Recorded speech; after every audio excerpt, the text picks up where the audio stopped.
Assalamualaikum warahmatullahi wabarakatuh. Perkenalkan, nama saya Arvina dengan NIM 091058042310 kelas C Administrasi Publik semester 6. Baik, saya akan menjelaskan tentang pengertian administrasi publik, yaitu administrasi publik adalah proses kerjasama sekelompok orang dilakukan dalam organisasi atau lembaga pemerintah untuk mencapai tujuan tertentu. Fokus utamanya yaitu pelayanan kepada masyarakat.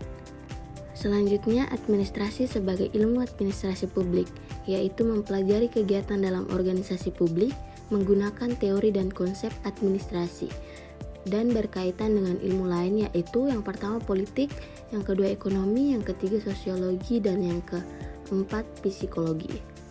Adapun pendekatan administrasi publik, yang pertama menurut Maurice Spears, yaitu yang pertama pendekatan matematik, yang kedua pendekatan sumber daya manusia, dan yang ketiga pendekatan sumber daya umum. Selanjutnya pendekatan administrasi publik 2 menurut Prestus, yang pertama pendekatan institusional, yang kedua pendekatan struktural, yang ketiga pendekatan perilaku, dan yang keempat pendekatan pasca perilaku. Adapun pendekatan administrasi publik ketiga yaitu menurut Thomas J. Davie, yang pertama manajerial, yang kedua psikologis, dan yang ketiga politis, dan yang keempat sosiologis.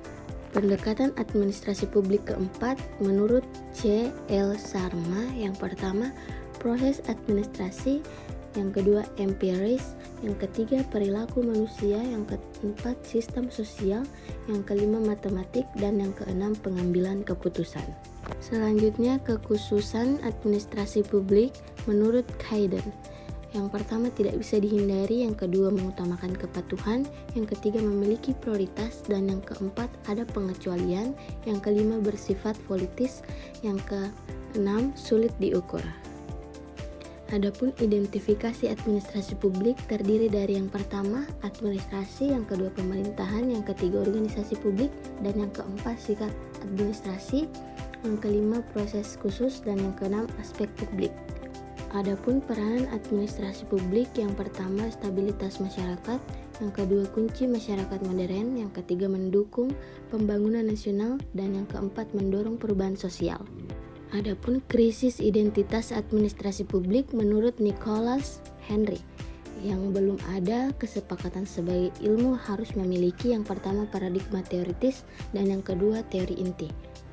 Adapun penutup dari kesimpulan pengertian administrasi publik ini yaitu administrasi publik sangat penting dalam pemerintahan, berperan dalam pelayanan dan pembangunan terus berkembang sebagai ilmu. Itulah tadi presentasi pengertian administrasi publik yang telah saya jelaskan. Billahi fisabilil haq, fastabiqul khairat. Wassalamualaikum warahmatullahi wabarakatuh.